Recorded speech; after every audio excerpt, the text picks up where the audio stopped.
Everyone, आज का blog रोटी से स्टार्ट होता है और मैं रोटी बना रही हूँ। रोटी बनाने के बाद से मैं अपनी स्टडी को स्टार्ट करती हूँ और रोटी को इग्नोर कीजिएगा क्योंकि ये रोटी मेरी थोड़ी सी टेढ़ी हो गई है, इसलिए कि यहाँ पे थोड़ा सा जगह कम है। आप लोग समझ सकते हैं रेंट के रूम में कैसा होता है।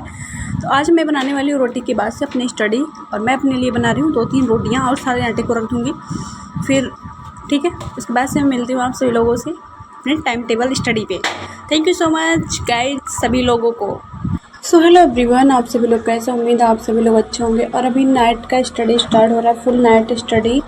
हम दिन में सो लेते हैं और नाइट में स्टडी करते हैं, तो ऐसा कौन कौन करता है वो कमेंट करके बताइएगा आप लोग। और आज हम फुल अपनी नाइट स्टडी आप सभी के साथ शेयर करूँगी, और इस ब्लॉग को आप लोग देखना मत भूलिएगा। और यहाँ पे मेरा स्टार्ट हो रहा है। अभी हमने खाना वाना खा लिए थे, फिर थोड़ा सा लेट भी लिए थे। फिर उसके बाद से हमने करंट अफेयर्स पढ़ा। करंट अफेयर्स में हमने विजन मैगजीन हम पढ़ते हैं, विजन IAS का। और उसके बाद से यहाँ पे हम 11 बज रहे हैं और अब हम स्टार्ट कर दिए हैं प्रीवियस ईयर पेपर से। करंट अफेयर्स हमने पढ़ लिया है और अब प्रीवियस ईयर पेपर को हम पढ़ रहे हैं। और करंट अफेयर्स आप कोई भी पढ़ सकते हैं, कोई भी एक मैगजीन 1 ईयर तक आपको पढ़ना है। और दूसरी चीज़, अगर आप न्यूज़पेपर पढ़ते हैं तो कोई भी आप हिंदी की या इंग्लिश की कोई भी न्यूज़पेपर पढ़ लीजिएगा, ठीक है। तो हम यहाँ पे प्रीवियस ईयर पेपर देख रहे हैं। कम से कम क्वेश्चन हम 50-60 क्वेश्चन डेली देखते हैं, तो वही हम देख रहे हैं। और ये PYQ की बुक्स आप सभी के पास होगा, अगर नहीं होगा तो आप लोग जाके चेक कर लीजिएगा। और PYQ बुक्स जो है वो आपको ऑनलाइन मिल जाएगी, और शॉप पे जहाँ पे बुक्स की मार्केट आपके आसपास जहाँ भी होगी वहाँ पे मिल जाएगी, ये ले लीजिएगा। और आज हम कवर करने वाले हैं पॉलिटी, इसके बाद और हिस्ट्री, ठीक है।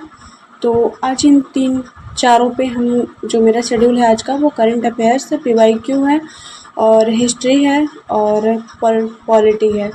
तो आज हम इन सब पे अपने ब्लॉग पे आप सभी को शेयर भी कर दिए कि हम किस किस टॉपिक को आज कवर करने वाले हैं और किस तरीके से कवर करते हैं, ठीक है। तो ब्लॉग को आप लोग पूरा देखिएगा और बीच में स्किप मत करिएगा। तो आप लोग भी हमारे साथ साथ तैयारी कर सकते हैं। ऐसा नहीं है कि हम ये ब्लॉग्स क्या नाम है आप लोगों के लिए ऐसे दे रहे हैं। तो ये हमारा आज का सेशन जो है ये कंप्लीट हो गया। और यहाँ पे देखिए बारिश स्टार्ट हो गई है, बिजली तड़क रही है और करीब 12 बज रहे हैं। तो फिर से मेरा शेड्यूल नेक्स्ट होने चल रहा है पानी वानी पी के। फिर अभी हम फिर से बैठ चुके हैं अपने स्टडी टेबल पे, और यहाँ पे हमने वही फिर से रिवीजन कर रहे हैं और कुछ रह गए थे, तो आप लोग ब्लॉग को देखिए। और दूसरी चीज़ ये है, कमेंट आ रहे हैं कि हिंदी मीडियम से हैं कि इंग्लिश मीडियम से। तो मेरा मीडियम हिंदी है, हमने मीडियम को चेंज नहीं किया है। और अगर आपका मीडियम पहले से अगर इंग्लिश है तो आप इंग्लिश में रखिए, अगर हिंदी में है तो हिंदी में रखिए। आप दोनों भी मटेरियल लेके लिख पढ़ सकते हैं। जैसे आपको कोई भी चीज़ इंग्लिश में नहीं समझ में आ रही तो उसके लिए आप हिंदी ले लीजिए। अगर आपको हिंदी में प्रॉब्लम तो आप इंग्लिश का पढ़ सकते हैं, ठीक है। और कोई प्रॉब्लम नहीं है, मटेरियल है, बस आप सभी लोगों को पढ़ना है। तो ये समझिए कि नाइट की स्टडी और स्टार्टिंग में थोड़ी कठिन होती है, क्योंकि हमारा बचपन से शेड्यूल होता है नाइट में सोना।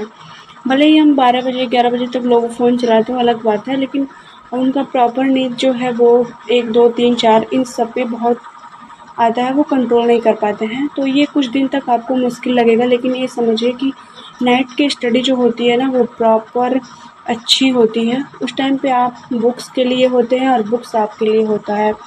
उस टाइम पे कोई डिस्टर्ब नहीं होता, कोई हल्ला नहीं होता। और नाइट में जो है रोड भी थोड़े शांत होते हैं। जिन लोगों का रोड के आसपास घर या रूम जो भी होगा तो बहुत शांति रहती है। तो हम यही समझते हैं उचित कि नाइट में स्टडी करना, ठीक है। और जिन लोगों का प्रीलिम्स हो गया है, बेस्ट ऑफ लक, लोग मेंस की तैयारी करिए। और जो लोग 2025 में एग्ज़ाम्स दे रहे हैं उनके लिए भी यही कहूँगी कि अभी बहुत मतलब ज़्यादा टाइम नहीं है, कम ही है सिलेबस के हिसाब से। तो आप लोग फिर से और अपने सिलेबस पर ध्यान दीजिए और एक बार फिर से समझने के प्रयास करिए कि अब टाइम ज़्यादा नहीं बचा है, हमें कवर भी करना है। तो टाइम को वेस्ट ना करते हुए अपनी स्टडी को करिए आप लोग।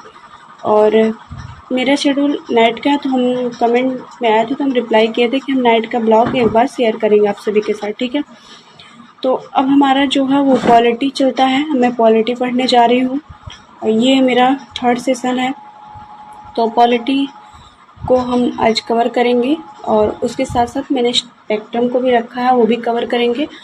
और अब ये मैटर आता है कि आप एक सब्जेक्ट के लिए कितना टाइम देते हैं, तो ये आपके ऊपर है कि आपका जो यूनिट वाइज पढ़ते हैं या फिर आप पेज पढ़ते हैं कि हमें आज 30 पेज कंप्लीट करना है या 40 पेज कंप्लीट करना है या फिर 2-3 यूनिट कंप्लीट करना है, तो आप अपने हिसाब से बनाते होंगे या फिर ऐसा आपने शेड्यूल बना रखा होगा कि हमें 2 घंटा देना है। देखिए, आपके घंटे मैटर नहीं करते हैं। कोई सब्जेक्ट जैसे पहली बार अगर आप पढ़ेंगे या 3rd बार पढ़ेंगे, पॉलिटी हो गया, कोई सब्जेक्ट हमें समझने में और पढ़ने में थोड़ा वक्त लग सकता है, जैसे अन्य सब्जेक्ट के अपेक्षा जैसे 1 घंटे से आपको 1.5 घंटा भी लग सकता है। तो कोई दिक्कत नहीं, हमें उतना देना है और उस चीज़ को हमें अच्छे से समझ के कवर करते हुए चलना है, ठीक है। तो अपने जो ये स्टडी है, इस स्टडी को आप लोग एकदम मतलब ये मत कहिए कि मेहनत कर रहे हैं, हार्ड वर्क कर रहे हैं। हार्ड वर्क तो एक रिक्शा वाला भी करता है ना, तो हमें ये नहीं करना है, हमें समझना है, तो रट्टू तोता नहीं बनना है।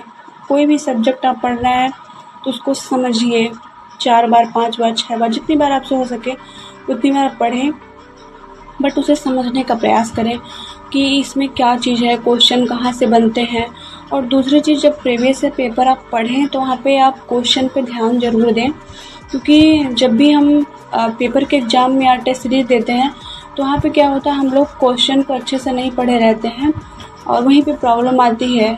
आप गेस करके भी कोई प्रश्न नहीं हल कर पाएंगे जब तक आपका प्रश्न पे अच्छे से पढ़ने का जो कमांड नहीं बनेगा, तो आप कोई भी क्वेश्चन को गेस कर भी नहीं कर पाएंगे, ठीक है। तो ये ज़रूरी है कि आप प्रश्न पे हमेशा ध्यान दीजिए, प्रश्न क्या कह रहा है इस पे ध्यान दीजिए, ना कि आप उत्तर को देखते हुए चले जाइए, ठीक है। उत्तर को रट लीजिए, प्रश्न समझेंगे तभी आपको समझ आएगा कि प्रश्न कह क्या रहा है, तो आपको उत्तर आसानी से फिर आ जाएगा उत्तर, ठीक है। तो ये चीज़ आप ध्यान रखते हुए करिएगा। और दूसरी चीज़, ऑप्शनल के लिए आपको 3 मंथ से 4 मंथ तो आपको देना ही देना है, साथ साथ आप 2 घंटे 3 घंटे आप उसके लिए भी दे सकते हैं। देखिए, अब टाइम नहीं है तो 12 से 13 घंटा भी दे सकते हैं आप।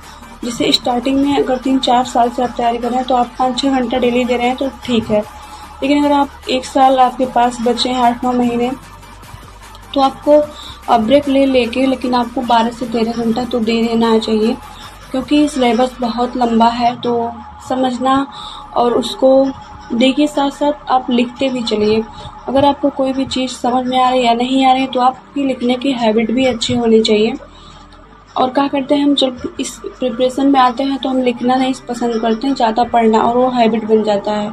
तो हमें मेंस के लिए भी तैयार रहना है, तो हमें साथ साथ हम तैयारी कर रहे हैं प्री और मेंस की, तो हमें लिखते चलना है, ठीक है। और अपने जो शब्दों हैं, जैसे मात्राएं या पॉइंट, इन सब पे बहुत ध्यान देना है। और उसके साथ साथ जो है CSAT है, CSAT का डेली आप नहीं ज़्यादा तो 20 क्वेश्चन तो देख लीजिए, या फिर आप यूट्यूब से देखिए, या फिर आप कहीं से क्लास लिए हैं, या फिर आप खुद से 10th तक की NCERT जो बेसिक है उसे आप सॉल्व करिए, बट डेली करिए। 10 क्वेश्चन तो आप मस्ट है कि आप डेली करिए, अभी से करिए, क्योंकि ऐसा कभी नहीं हो सकता कि आप 15 दिन के अंदर कर लेंगे। इग्नोर मत करिए, उसे करिए, क्योंकि हम लोग बचपन में तो पढ़े हैं, 10th तक की NCERT हम भी पढ़े हैं, आप भी पढ़े हैं, चाहे वो हिस्ट्री से हो, ज्योग्राफी से, कोई भी बदल के 11th में ले लिए हो या बायो से हो, मैटर नहीं रखता। लेकिन हम लोग भूल जाते हैं, अगर 4 साल 5 साल कोई भी सब्जेक्ट पढ़ के फिर छोड़ देंगे, रिवीजन नहीं होगा तो वो भूलने लगता है। तो ज़रूरी है कि हमें रिवीजन करना चाहिए, तो रिवीजन आप लोग कर लीजिए। और उसके लिए आप अरिहंत की बुक्स ले सकते हैं, और जो NCERT राजीव की 10th की जो बच्चों की आसपास के किसी से ले लीजिए, या फिर आप खरीद लीजिए और यहाँ से आप कंप्लीट कर लीजिए। बाकी जो भी चीज़ें हैं, और जैसे आपकी वीकली टेस्ट आप खुद से देने का प्रयास करिए। अगर आप कहीं और नहीं दे रहे हैं, जैसे कोचिंग नहीं लिए हैं, तो आप अपना शेड्यूल बनाइए कि 40 क्वेश्चन डेली किस तरह से हम अटेम्प्ट कर रहे हैं, अपने कोई बड़े भाई बहन से उनसे ये चेक करवाने का प्रयास करिए कि आपसे कितना हो रहा है क्वेश्चन, कहाँ पे गलती रह रही है, तो वहाँ पे आप कवर करने का प्रयास करिए, ठीक है। और ब्लॉग को हम यहीं तक रखेंगे, आप लोग ब्लॉग को ज़्यादा से ज़्यादा सपोर्ट करें, लाइक शेयर सब्सक्राइब जरूर कर लीजिएगा। और फिर मेरा ये 3rd सेशन चलेगा और उसके बाद से हम देखेंगे, थोड़ा सा ब्रेक लेंगे, क्योंकि हमारी जो स्टडी है वो 10 बजे से तो मेरी स्टार्ट हुई है। उसके पहले हमने करंट अफेयर्स स्टार्ट किया, मतलब कि मेरी स्टडी जो है 9 बजे से स्टार्ट हुआ है, ठीक है। यहाँ पे टेबल पे चींटियाँ आ रही हैं, तो इसलिए हमने बुक्स को थोड़ा साइड कर दिया। और कुछ प्रसाद था, हम रख दिए थे, भूल गए, खाए नहीं, तो इस वजह से वहाँ पे चींटियाँ आ गई हैं। तो अब मौसम भी बहुत अच्छा हो गया है, तो बस क्या करना है, पढ़ना है, खाना सोना, पढ़ना खाना सोना, आजकल यही